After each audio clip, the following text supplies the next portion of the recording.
Bonsoir mesdames et messieurs et bienvenue à vous. Bonsoir Leïla. Bonsoir Mounia, bonsoir à tous. Ça va, tu vas bien? Très bien, et vous? Très bien, merci, alhamdoulilah. Alors, de quoi allons-nous parler aujourd'hui? Alors aujourd'hui pour le débat, nous allons parler de la place qu'occupent les beaux-parents et les parents au sein de la famille. Et il y aura également des rubriques, Mounia. Exactement, les rubriques conseils pratiques. Alors pour conseils pratiques, nous allons vous donner des astuces comment faire un entretien d'embauche à une garde malade pour vos parents.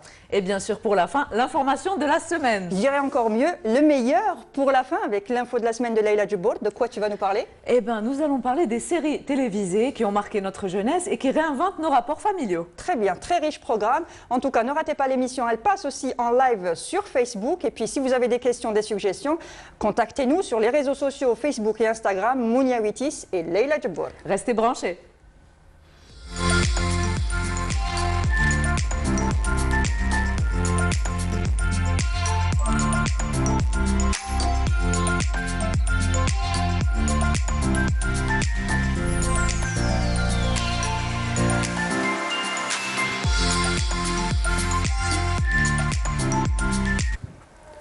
Les parents et les beaux-parents ont une place importante au sein de la famille. Ils sont une ressource à ne pas négliger. Leur rôle est indispensable de par leur disponibilité, leur dynamisme et leur expérience de vie. Mais voilà, ils peuvent aussi être envahissants. Ils vous disent comment gérer votre club, sur l'éducation de vos enfants. Quand on a des parents intrusifs, cela peut constituer un problème au sein du couple. Pas toujours évident de leur faire comprendre que vous n'avez pas forcément la même vision du couple ou les mêmes principes éducatifs. Et pour faire passer le message, ça nécessite du tact. Je vous invite à suivre aujourd'hui notre débat pour mieux les comprendre et mieux communiquer avec vos parents, vos beaux-parents, sans les froisser. Et pour cela, je reçois Dr Samira Fekresh. Vous êtes psychologue, bonsoir et merci d'avoir accepté notre invitation. Bonsoir et merci pour cette invitation. Très bien, et à vos côtés, Madame Roya Brachta, bonsoir et merci pour avoir accepté notre invitation. Merci de m'avoir invitée. Alors là, vous êtes là pour témoigner un peu de votre situation. Alors comment que ça se passe avec vos parents et vos beaux-parents? Je commence d'abord par mes parents. Oui. Ma mère, c'est une personne qui est très présente dans notre vie. Déjà qu'on est 6, 4 sœurs et 2 frères. Et elle a fait de nous ce qu'elle voulait. Oui. Elle était très très présente et elle l'est toujours. Même on est mariés, elle est toujours présente dans notre vie. Elle observe tout, elle corrige tout. Avant d'avoir des enfants, je trouvais que ma mère était une personne pas normale. D'accord. Bon, je vais être franche, je dois tout vous raconter. On faisait des nuits blanches, moi et mes sœurs, et on parlait souvent de son comportement avec nous. Elle nous surveillait beaucoup, beaucoup, beaucoup. Elle connaissait tous les profs, tous les enseignants, le programme. Elle connaissait mieux que moi mon programme de l'école, je vous le jure. Elle était hyper protectrice. Oui, hyper.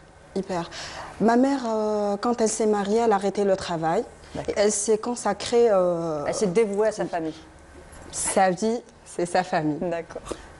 Je vous ai dit avant comment je la voyais. Hein, oui. Parce qu'une fois que je suis maman, j'ai... Votre vision des choses a complètement changé. Complètement.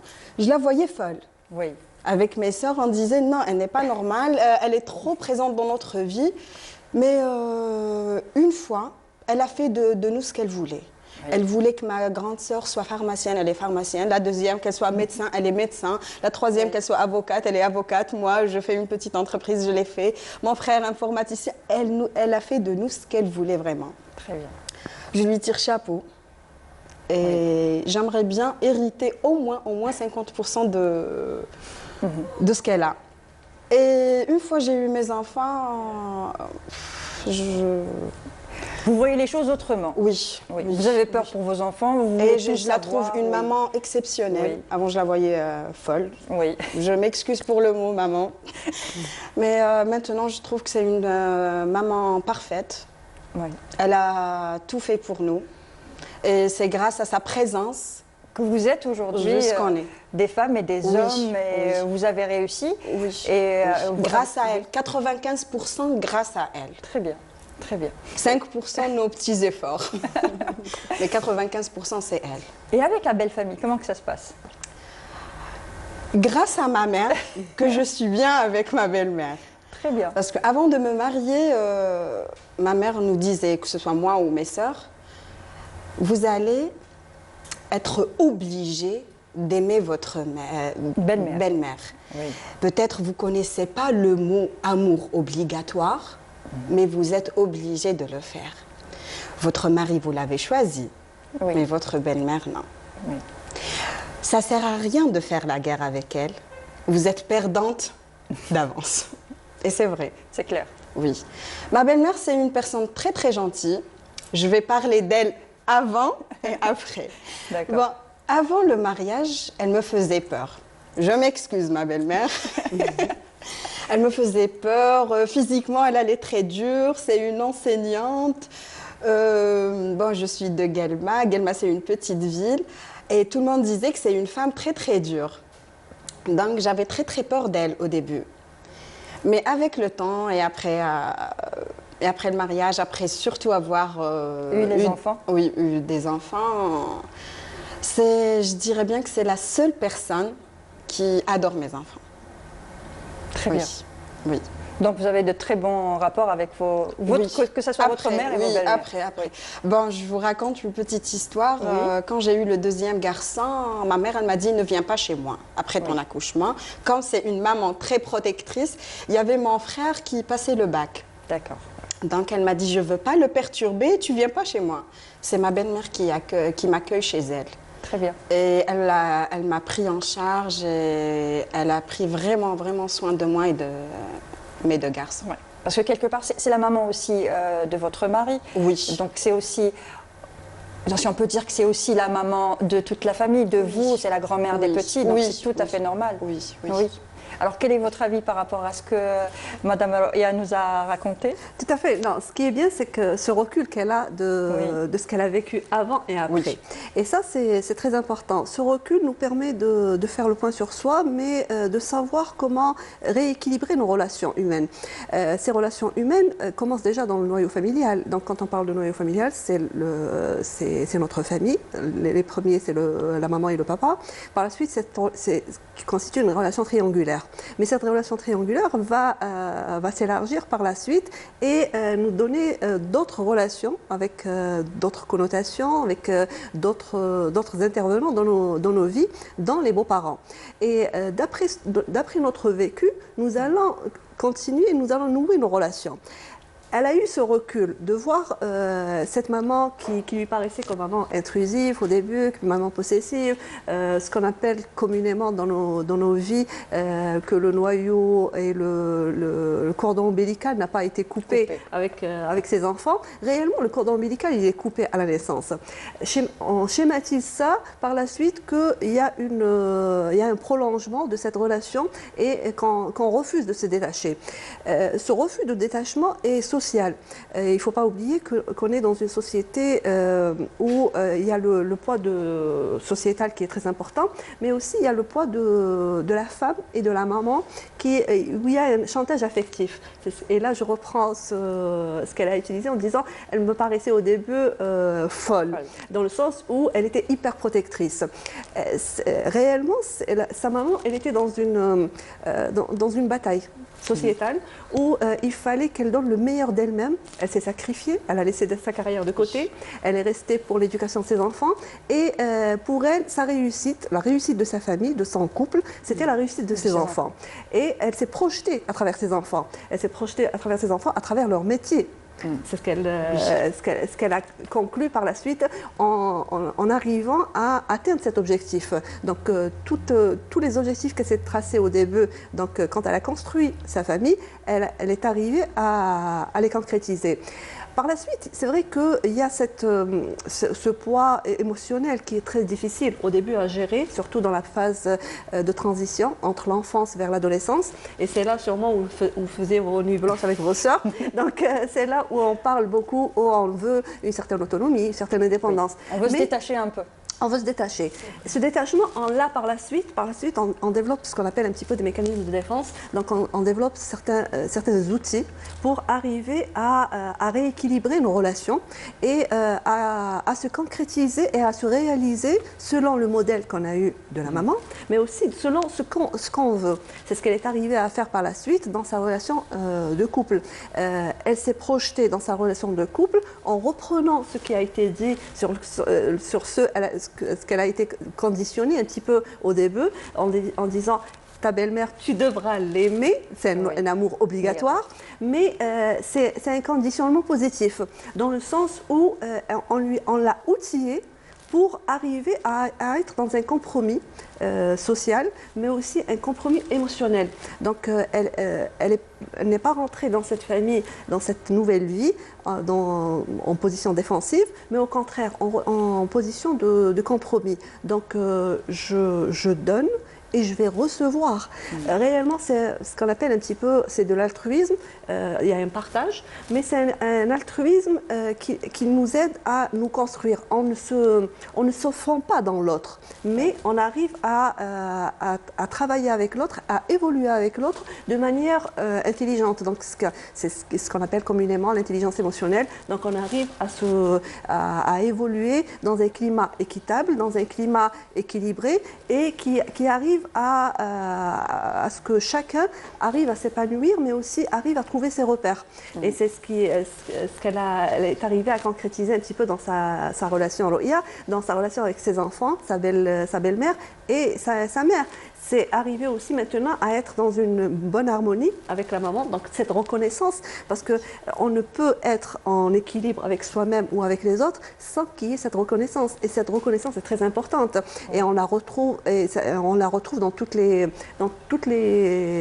civilisations, mais aussi dans toutes les religions. C'est cette reconnaissance de l'autre, de l'existence de l'autre, de l'émanation de l'autre qui nous permet d'être dans une relation saine, dans une relation équilibrée et qui nous permet aussi d'évoluer et d'arriver à concrétiser nos objectifs de vie surtout, et d'arriver à être dans une communication qui est à double sens et non une communication à sens unique où on est dans l'obligation, où on est dans le devoir seulement, mais au contraire, on est dans un devoir où on est conscient de tout ça. Très bien, très bien. Donc nous allons suivre un sujet, un reportage de notre collègue Farida Ben Muslim qui nous parle de tout ça justement.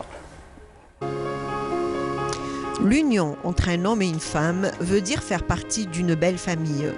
Devenir belle-fille ou beau-fils signifie-t-il former un couple qui vit forcément avec les habitudes et les règles des autres?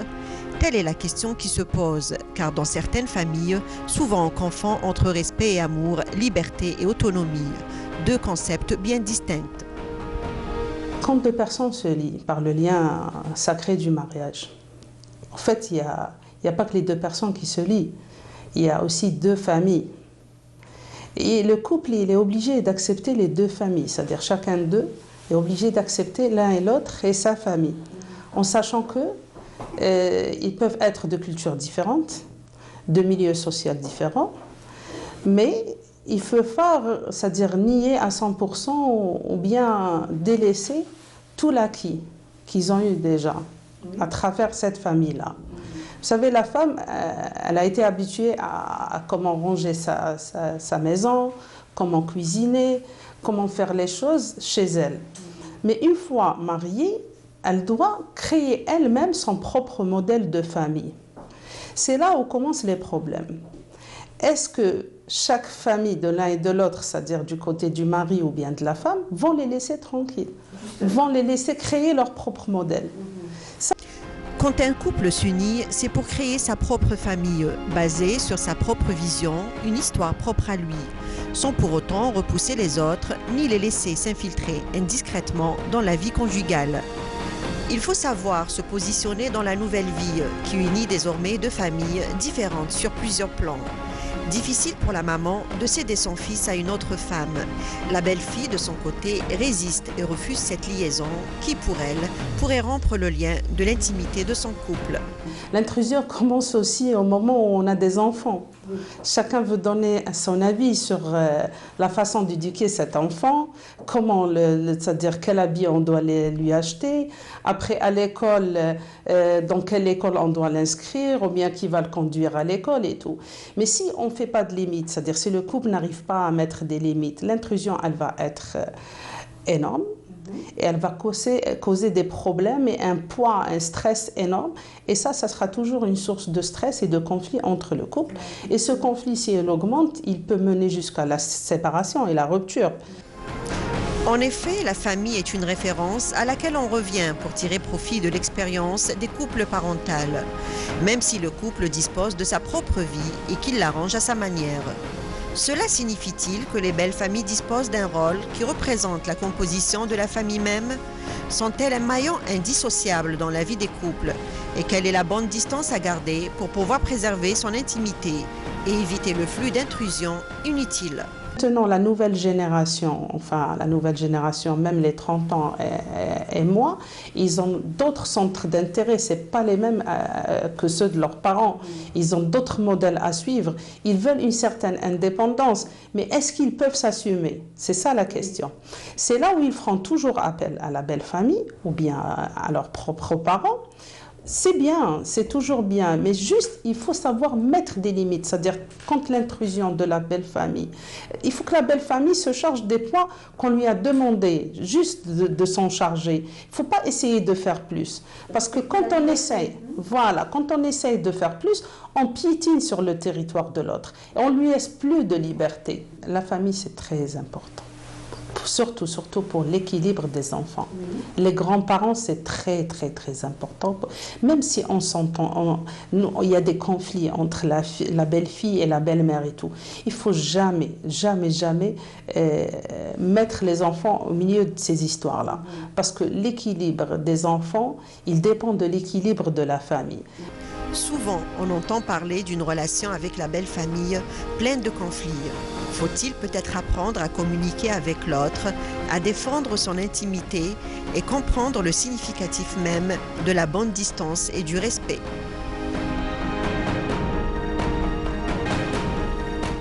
C'est clair que ce n'est pas toujours évident, surtout entre belle-mère et belle-fille. Alors, pourquoi c'est si compliqué entre belle-mère et belle-fille? Eh ben, toutes les deux sont sur un terrain de rival. Chacune d'elles est sur une position où ça m'appartient. C'est un sentiment d'appartenance, c'est un objet. Cet objet, c'est le mari, c'est le fils. Et pour la maman, elle est prioritaire parce que c'est elle qui a donné vie, c'est son projet de vie. Oui. Pour la femme, surtout dans notre culture, c'est un projet de vie aussi, le mariage. Le mari, c'est sa propriété, c'est chasse gardée. Et chacune veut délimiter son territoire. Mais on ne peut délimiter son territoire en considérant que la menace vient de la personne qui a donné vie à cet objet, donc à ce mari, à ce compagnon de vie. Donc c'est un compagnon de vie pour la maman, mais aussi pour l'épouse. Et là, il est très important de prendre ces éléments en considération. Si on considère que cet objet n'a pas de racines, donc on le déracine de son environnement, on sera en situation de conflit. Et c'est là où nous vivons au quotidien des conflits dans des couples qui commencent à se former. Donc dès qu'il annonce à sa maman qu'il a rencontré l'élu de son cœur, les tensions commencent et la rivalité commence.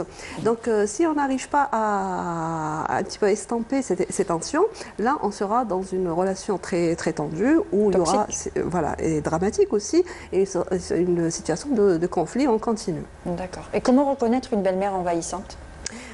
Disons que la belle-mère envahissante va se distinguer par son ingérence pour tout, surtout maintenant avec tous les moyens de communication modernes. Donc on la trouvera sur les réseaux sociaux, on la trouvera sur le téléphone qui va nous appeler à chaque 5 minutes, qui va être sur les réseaux sociaux à un petit peu à filtrer tout ce qui est posté par sa belle-fille, par son fils. Donc ça aussi c'est une nouvelle manière de s'ingérer dans le couple. Si auparavant, il y a quelques années de ça, les femmes se plaignaient de l'ingérence de la belle-mère, le fait qu'elle se pointe à tout bout de champ chez elle, maintenant elle est là à scruter tout ce qu'il y a sur les réseaux sociaux. Oui. Parce qu'on partage notre vie sur les réseaux sociaux. Exactement. Pour la majorité. Donc, disons que la plus grosse erreur qu'on fait au quotidien, c'est qu'on a laissé les réseaux sociaux gérer nos vies et on n'a pas géré nos réseaux sociaux. Donc quand on laisse cette porte ouverte, on ouvre la porte pour beaucoup de problèmes dans notre vie sociale et en premier degré avec la belle famille. Parce que là, on parle de l'ingérence de la belle-mère, mais aussi il y a les belles-sœurs, il y a toute la vie, la vie familiale. Surtout quand on est dans la grande famille où on a évolué dans une structure familiale où on considère qu'il n'y a pas de limite. Donc on n'a pas appris à mettre de limites, on n'a pas appris à accepter l'intimité de l'autre, on n'a pas accepté un petit peu l'individualité de l'autre. Parce qu'il ne faut pas oublier que même si on est dans une vie collective, donc on est dans une vie familiale, mais chacun est individuel, chacun a sa personnalité, a son jardin secret. Donc c'est comme les doigts d'une main, ils ne se ressemblent pas. La vie familiale aussi, on appartient tous à la même famille, mais chacun a sa personnalité, chacun a son caractère, chacun a ses centres d'intérêt qui sont différents de l'autre. Être dans une famille, ça ne veut pas dire que se noyer dans l'autre. Et la plus grosse bêtise que font les individus au sein d'une vie familiale ou d'une vie sociale, c'est d'essayer de contenir l'autre en se fondant dans l'autre. Et là, ça ne marche pas.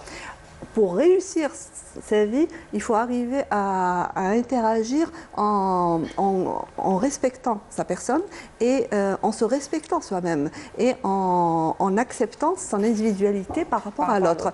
Mais si on se fond dans l'autre, là, au bout du compte, à un moment ou à un autre, on va nous reprocher qu'on a été hypocrite, qu'on n'a pas donné son vrai visage, qu'on a essayé de donner que le plus beau visage, que la plus belle partie de soi, et c'est la source des conflits. Mais quand on est, je dirais, naturel, on est dans cette, entre guillemets, voilà, dans cette transparence, mais même s'il n'y a pas de transparence à 100%, mais on est, comme vous le dites, soi-même, là, on est apprécié pour sa juste valeur. Oui. Il y aura toujours des reproches, il y aura toujours des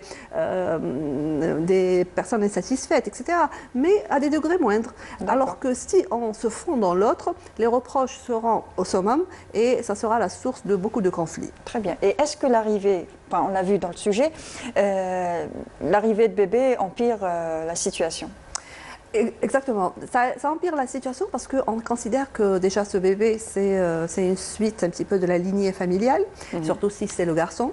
Et même si c'est une fille, parce qu'il ne faut pas oublier que par exemple dans des familles, surtout dans les grandes familles où il n'y a eu que des garçons par exemple, on attend l'arrivée de la fille. Oui. Voilà. Donc chacun se projette dans cette fille. La belle-mère, pour elle, c'est une manière de donner un autre sens à sa vie, chose qu'elle n'a pas pu faire parce qu'elle n'a pas eu de fille. Cette maman, cette femme, pour elle, c'est son émanation, c'est son produit à elle. Donc, et là, ça peut être une source de conflit parce qu'on n'a pas délimité un petit peu son territoire. Donc, il faut vraiment arriver à à délimiter ses relations, à délimiter la part de l'autre. Et comme disait la sociologue dans son intervention, on apprécie l'aide de l'autre, mais on n'apprécie pas l'ingérence de l'autre. Donc, l'ingérence de l'autre, c'est quand la personne s'ingère dans ce qu'on ne lui a pas demandé. On peut suggérer, mais on ne peut pas imposer.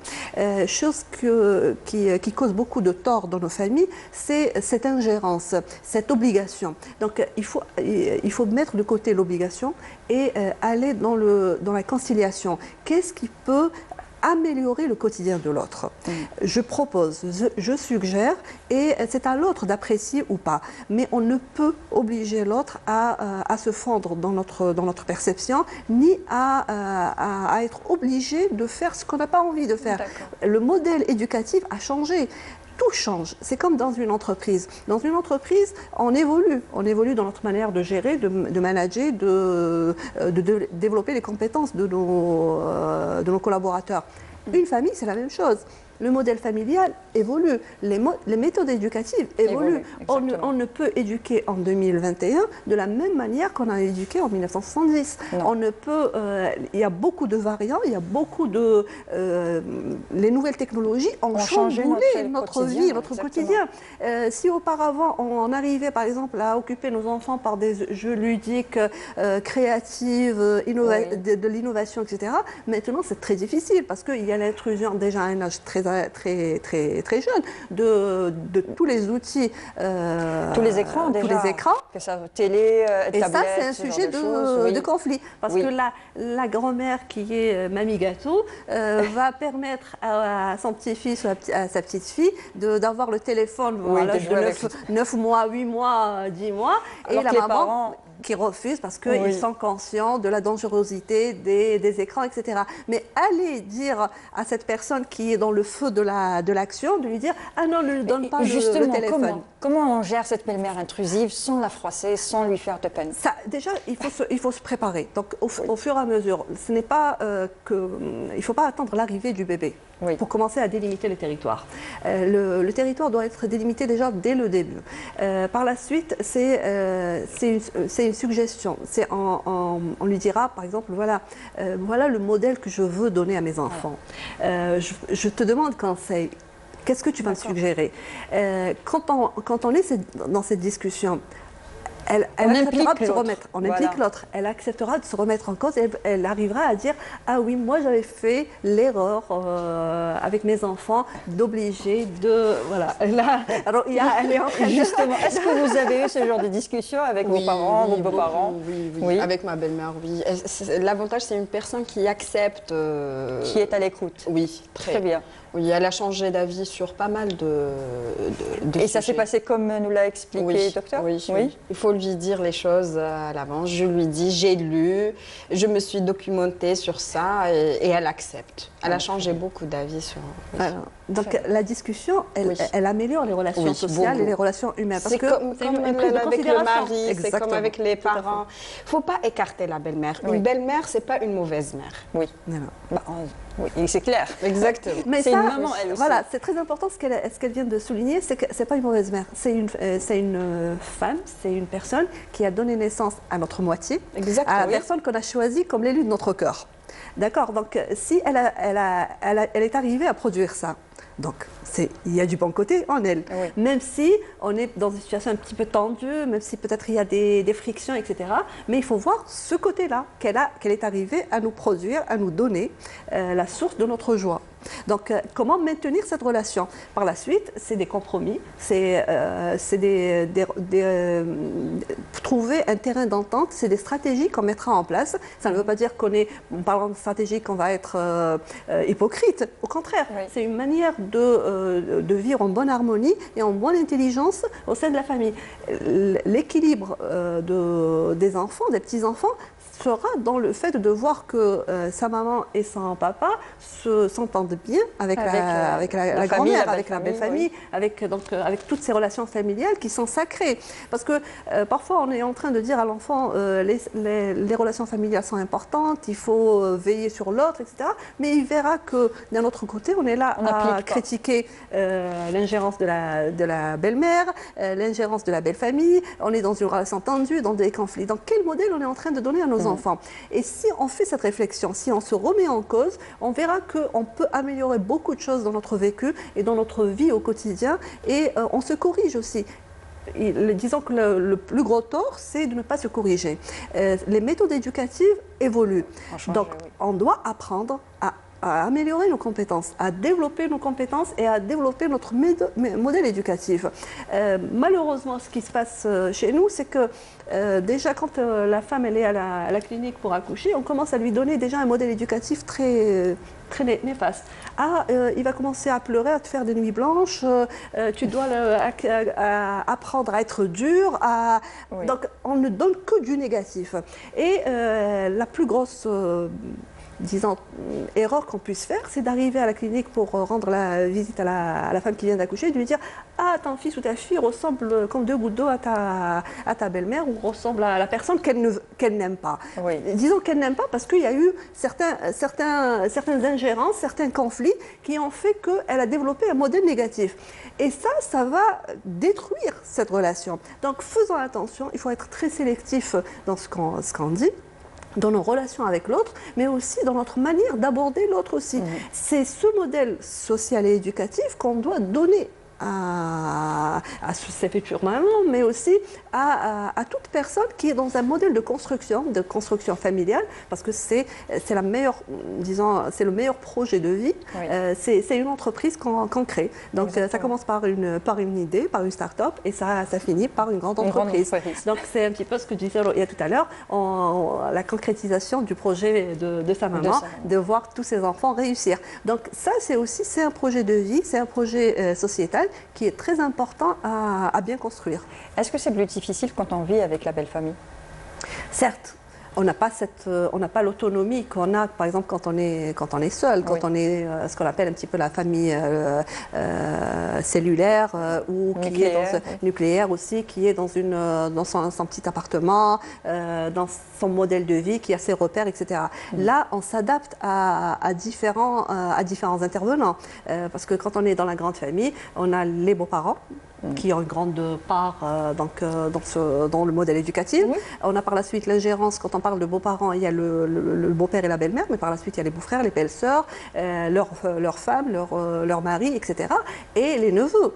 Est-ce que, quand on habite avec les beaux-parents et la belle-famille, est-ce qu'on est obligé de subir tout ça ou est-ce qu'on peut, avec beaucoup de tact et avec beaucoup d'intelligence, essayer d'avoir... C'est plus difficile, je pense, d'essayer de... Disons que c'est plus difficile, parce qu'on peut avoir des gens qui sont alliés à notre cause, mais on aura aussi des gens qui vont se dire non, notre modèle a réussi, pourquoi la première belle-fille a très bien éduqué et élevé ses enfants. Pourquoi la première s'adapte et pas la deuxième. Et vice-versa. La comparaison est destructrice. Oui. Si on veut détruire une personne, on la compare. Donc c'est arriver à accepter l'autre et la venue de l'autre aussi, et que l'autre qui arrive aussi à accepter cet environnement. On ne se marie pas seulement avec le mari, mais on se marie, je dirais, avec toute la belle famille.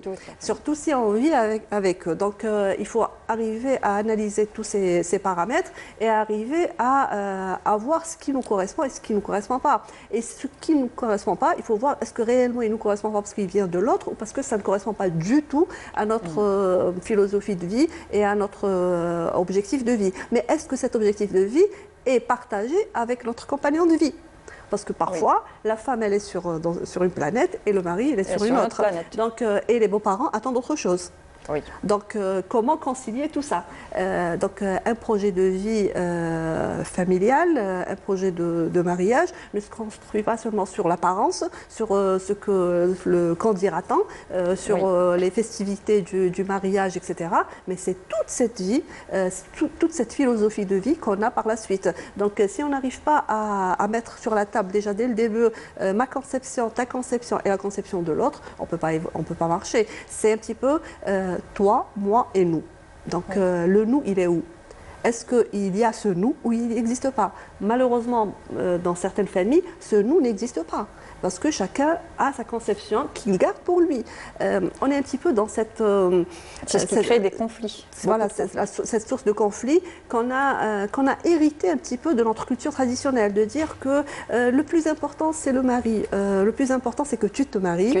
Par la suite, tu vas t'adapter à cette situation. Non, on ne peut s'adapter à quelque chose qu'on ne connaît pas et à quelque chose qu'on n'a pas, où on n'a pas été assez transparent dès le début. Donc, de donner une image qui n'est pas la nôtre et de dire non, le plus important, c'est par la suite, il va changer. Il va changer, vous aurez des enfants, ça se passera mieux. Et c'est bien le contraire. Et c'est bien le contraire parce que réellement, on était dans une stratégie totalement fausse. On était dans une bulle et cette bulle, à un moment donné, elle éclate. Elle éclate face à la réalité. Donc, si on n'évolue pas de manière transparente, de manière où voilà ma vision, voilà ta vision, et quelle est la vision de l'autre? L'autre, c'est cette belle famille. combien de, disons, de conflits qui se sont produits le jour du mariage, Oui. quand les deux familles se sont réunies. Parce qu'il y avait une conception, une autre conception et la conception des autres. Donc cette conception des autres, cette relation triangulaire, comment on va la construire? Donc il faut arriver à être assez franc avec soi-même et à être franc avec son compagnon de vie, par la suite aussi avec tous les éléments qui nous entourent. Mais les problèmes, c'est souvent entre les belles-mères et les belles-filles. Il y a souvent moins de soucis avec les hommes. Disons qu'il y a moins de soucis avec les hommes, parce qu'il y avait tout à l'heure une image qui m'avait interpellée, Oui. où on voyait la belle-mère, on avait la belle-fille et le mari qui était derrière, À l'écart. à l'écart. Voilà, donc on laisse le conflit entre les femmes, en disant que même par exemple quand il y a la demande de mariage, c'est les hommes qui viennent, mais par la suite tous les détails vont être discutés avec Par les femmes. oui. Et ça c'est faux, parce que cette discussion avec plusieurs intervenants fera que le message sera retransmis de manière différente. Parce qu'il y aura plusieurs intervenants. Voilà. Oui. Donc, et on est en train de reproduire ça. On est en 2021, on reproduit les mêmes erreurs. Les mêmes erreurs des années 40, des années 50, des années 60. Donc, et plus, il y a encore plus d'intervenants parce que, comme je disais tout à l'heure, il y a les réseaux sociaux aussi qui sont source de conflits. Donc, même quand on laisse que ça va être reproduit par les femmes de la famille, mais ces femmes de la famille mettront ça sur les réseaux sociaux et ça donnera autre chose. Donc, et ça donnera d'autres sources de conflits. Donc il faudra arriver à s'assumer et à assumer ses responsabilités, à avoir le courage aussi de ses opinions et de sa philosophie de vie. Je veux éduquer mes enfants de telle manière, il faut arriver à le dire clairement. On ne peut pas le deviner. Beaucoup de femmes vous diront oui, j'ai essayé de leur dire. Non, est-ce que ça a été dit? Si on ne met pas de mots sur les faits, on ne peut pas attendre de l'autre qu'il comprenne ce qu'il y a au fond de nous. Très bien. Voilà, donc l'autre n'est pas devin. Très intéressant. J'espère que tous ces conseils vont être écoutés, qu'il y aura moins de conflits entre belle-mère, belle-fille, belle-famille, famille, enfin tout le monde. On l'espère. En tout cas, c'est très intéressant. Merci encore. Vous restez avec nous pour la deuxième rubrique conseils pratiques. Et Roya Barata, merci encore pour votre participation, pour le témoignage que vous nous avez donné. C'était aussi très intéressant. Merci. Et tout de suite, nous passons à la rubrique conseils pratiques.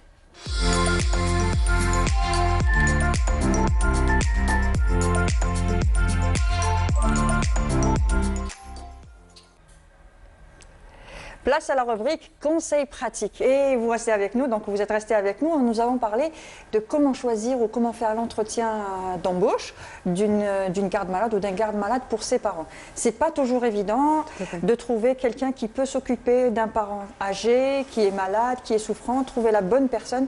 C'est pas toujours évident. Qu'est-ce qu'on doit chercher? Où est-ce qu'on doit chercher déjà? C'est pas... Exactement. Parce que je pense qu'il n'y a pas de formation pour ce genre de personnes déjà. À ma connaissance, il n'y en a pas. Ce qui se passe un petit peu dans notre société, c'est qu'on agit dans l'urgence. Donc prendre déjà la décision de faire appel à une personne externe prend du temps. Et il y a beaucoup de résistance parce que même si on trouve qu'un des membres de la famille prend la décision de faire appel à une personne externe, on verra qu'il y a de la résistance parce que le candidatant dans la société fait qu'on retarde au maximum cet appel à l'aide de la personne extérieure, mais qui est plus apte à s'occuper de la personne malade, étant donné que généralement c'est des personnes qui vont être malades pendant une longue durée. Il y a tout un investissement, pas seulement financier, économique, mais c'est un petit peu cet investissement sentimental, émotionnel, physique aussi, de s'occuper d'une personne malade. Oui. Et là, c'est très important donc de faire appel à cette aide. Et pour faire appel à cette aide, il faut prendre son temps aussi, parce que quand on est dans l'urgence, on prendra la première personne qui se présente à nous. Mais si on prend les choses bien au début, à l'avance, ça nous permettra d'être plus sélectifs. Donc le premier critère, c'est de voir déjà la condition physique et mentale de la personne. Déjà, une tranche d'âge? Exemple? La tranche d'âge, disons qu'elle n'est pas très importante. Parce que, par exemple, de ce qu'on voit un petit peu même dans les pays développés, où les personnes qui portent assistance aux personnes âgées ou aux personnes malades sont des personnes jeunes. On voit par exemple des personnes de 24-25 ans qui prennent en charge des personnes âgées. C'est un petit peu la condition physique qui est importante. Est-ce que la personne est en bon état physique, est apte?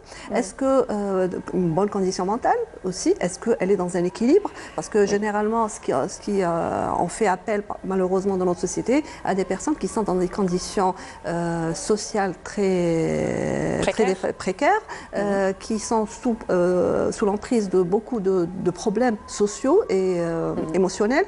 Et c'est un petit peu le seul débouché qu'elles ont pour survivre. Donc, et elles acceptent ce type de travail. Oui. Alors que réellement, une personne qui est, surtout quand c'est sur le long terme, on a besoin d'une personne qui est vraiment... c'est un accompagnement pour cette personne malade, mais c'est aussi bien pour cette personne âgée. Surtout, par exemple, si on parle de cas d'Alzheimer, quand on parle de cas de certaines maladies dégénératives dont la personne peut souffrir, elle a besoin d'une personne avec laquelle elle va échanger. Donc le deuxième critère, c'est est-ce que, voir un petit peu, on est dans un environnement où on parle beaucoup de dialectes. Et parfois, la personne parle un seul dialecte. Oui. Donc, et on lui ramène une aide, ce qu'on appelle une autre langue, oui. Une aide malade ou une assistance qui parle une autre langue ou qui parle un autre dialecte. Donc, oui. Et ça crée des conflits de communication. Donc, il faut vraiment mettre la personne à l'aise et que on ne sent pas un petit peu qu'elle est là seulement pour la nettoyer, pour lui préparer des repas. Avec elle, qu'elle discute, voilà, qu'elle l'accompagne. Disons que toutes les études dans le domaine de la gériatrie, le plus important, c'est cette communication qu'on a avec la personne âgée ou avec la personne malade. Donc si ça reste froid et figé, il n'y a pas d'évolution. Oui. Donc, et elle ne peut même pas nous signaler si la personne, son état se dégrade, à part que si elle va nous dire il fait des escarres ou il refuse de s'alimenter. Oui. Mais à cause de tout ça, on le saura pas. Donc c'est très important d'être sur la condition physique, la condition mentale, le dialecte, la communication et aussi un petit peu cette capacité à partager avec l'autre. Donc quand je dis partager avec l'autre, c'est être présent physiquement et mentalement avec l'autre. Donc oui. Quand c'est 6 heures, c'est 8 heures qu'elle partagera avec la personne ou la personne âgée, est-ce qu'elle est là réellement physiquement et oui. mentalement? Est-ce qu'elle n'est pas là à faire un travail un petit peu routinier, de la nettoyer, de lui préparer les repas à manger, et par la suite elle est en face de la télé ou en face de son téléphone. Donc est-ce qu'elle est à l'écoute de cette personne et est-ce qu'il y a un échange? Parce que même si par exemple la personne malade, elle est par exemple dans l'incapacité de parler ou bien elle a perdu l'usage d'un de ses membres ou elle n'arrive plus par exemple à entendre ou à voir, mais il y a cette relation, je dirais physique qui est très importante. C'est s'occuper de l'autre réellement. Donc, et on le voit quand la personne a en face d'elle une personne qui s'occupe d'elle et il y a un petit peu ce dévouement dans l'entretien, dans la communication. On voit que la personne fait des efforts et elle est toute contente de voir l'arrivée de son aide malade. Mais si il n'y a pas ce partage, on verra que son état va se dégrader. Donc là, il faudra, disons, franchir le pas de demander l'aide pour choisir cette personne, une aide extérieure, donc une tierce personne. Oui. Donc, soit une entreprise qui est spécialisée dans ça. Ça existe en Algérie? Il y a certaines entreprises qui proposent des gardes malades, mais ce qui reste un petit peu la lacune de ce que j'ai vu et de ce que de mon expérience, c'est il n'y a pas de personnes formées pour ça. Donc, et ça, c'est un manque. C'est dommage, voilà. Et par la suite, c'est un petit peu aussi le contrat il faut apprendre à travailler un petit peu de manière plus formelle. parce que ça reste que c'est un petit peu dans le marché informel. Oui.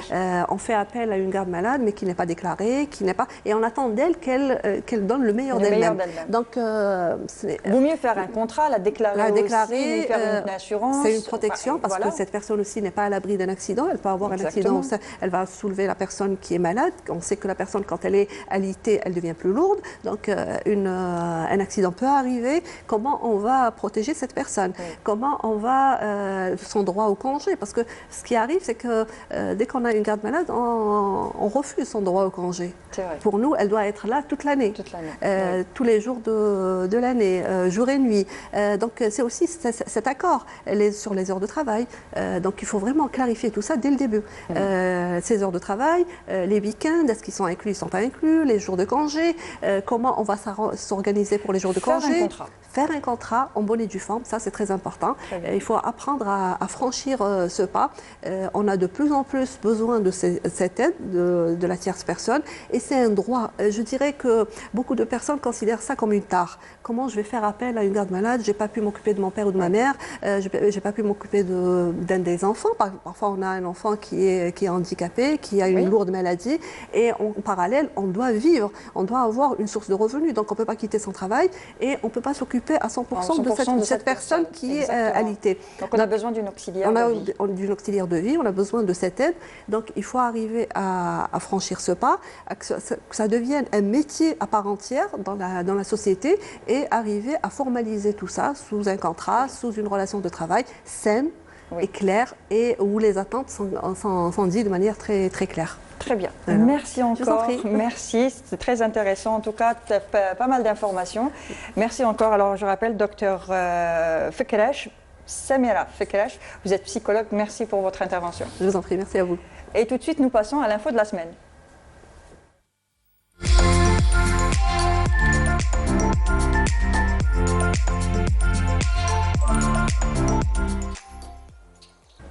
L'info de la semaine, c'est avec vous, Leïla Djebbour. Ça va? Bonsoir Mounia, bonsoir aux téléspectateurs. Très bien, et vous? Très bien, merci. Alors, de quoi allons-nous parler? Nous allons parler des séries qui réinventent notre quotidien en famille. Et nous avons tous déjà regardé des séries, Mounia. J'imagine que vous aussi, vous en avez des séries que vous aimez. Alors, les héros de ces séries, ils font partie de nos vies. Hein, les enfants, on fait un peu le suivi des séries, les enfants grandissent, les couples vieillissent aussi, donc on a un peu des nouvelles de ces séries. Et c'est vrai qu'on identifie souvent, vous parliez de la famille tout à l'heure, il y a beaucoup de familles qui identifient par exemple la belle-mère, les rapports entre la belle-mère et la belle-fille. Voilà, ça joue beaucoup dans les rapports familiaux, les séries télévisées. Et puis, les scénaristes, ils vont chercher les téléspectateurs à travers les scripts, c'est-à-dire qu'on préfère les séries que les films. Voilà, parce qu'ils ont cette faculté de nous laisser un peu toujours en haleine et puis nous, on cherche à savoir ce qui va se passer au fil des saisons. Et c'est vrai que depuis la rentrée, donc la nouvelle grille, il y a eu de nouveaux programmes de feuilletons qui sont davantage suivis. L'action, les séries d'action, les séries romantiques également. Mais aussi, il y a les trois en même temps. Et il faut savoir que nous guettons fiévreusement le retour des anciennes séries, les remakes par exemple. Hein. Voilà, il y a eu, elles étaient un peu reléguées au rang de séries, c'est-à-dire qu'on ne regardait pas beaucoup, mais maintenant elles créent de l'engouement, surtout chez les ménagères de moins de 50 ans, qui veulent savoir ce qui s'est passé. Voilà, il y a beaucoup de séries anciennes, on va les voir défiler parce qu'on a pris quelques images de ces séries. Et c'est vrai que ces séries-là aujourd'hui, elles sont même enseignées. Voilà, parfois, les Feux de l'amour, tiens, par exemple. Qui ne connaît pas les Feux de l'amour? On n'a pas pris que des séries étrangères, hein, on a pris un peu de tout. Et c'est vrai que durant des années, nous avons suivi. Donc, je partais sur les séries qui sont enseignées à la fac. Elles sont même prises lors de colloques, donc pour parfois décrypter ce qui se passe entre les rapports sociaux, donc les rapports dans la famille, comment projettent au sein d'une famille à travers une série. Et elles sont plébiscitées alors par les Algériens. Il y a eu une étude qui a été faite. Voilà, ça c'est une série algérienne. Voilà, série même de l'ENTV, il faut le dire, qui a été suivie surtout durant le mois de Ramadan et même après Ramadan, durant l'année, elles sont rediffusées. Pourquoi? Parce qu'elles sont toujours suivies, ces séries. On sait toujours ce qui se passe. Alors, plébiscitées par les Algériens, qui sont plus de 60% à les regarder, selon des études qui ont été faites par un sondage d'un organisme privé, sur une plateforme qui est privée en 2019. Hein. Les statistiques datent de 2019. Et c'est vrai qu'à ce moment-là, il y a eu une plateforme qui a été donc lancée sur Internet. Je ne vais pas citer le nom. Alors, pourquoi cet engouement pour les séries donc, en tant que divertissement dans nos vies? Alors, l'intérêt est surtout le streaming. Depuis qu'il y a le streaming, on consomme. C'est facilement consommable. Donc, les téléspectateurs et surtout les internautes ont cette faculté d'aller et de suivre les séries voilà, à leur rythme. Et donc, elle a bouleversé aussi la fréquence de visionnage. Ça aussi, c'est une info qu'on a depuis 2019. Il faut savoir également que le secret de nos séries télé, alors elles sont nombreuses à être... donc, il y a des personnes qui sont accros et des séries qui ont connu un succès mondial. Hein. Il faut savoir que les scénaristes aiment aussi le côté politique. Donc, par exemple, ils mêlent le réel à la fiction. Par exemple, House of Cards, on a vu, c'est incroyable, on a l'impression que c'est réellement comme ça que ça se passe, avec le président qui prend la place.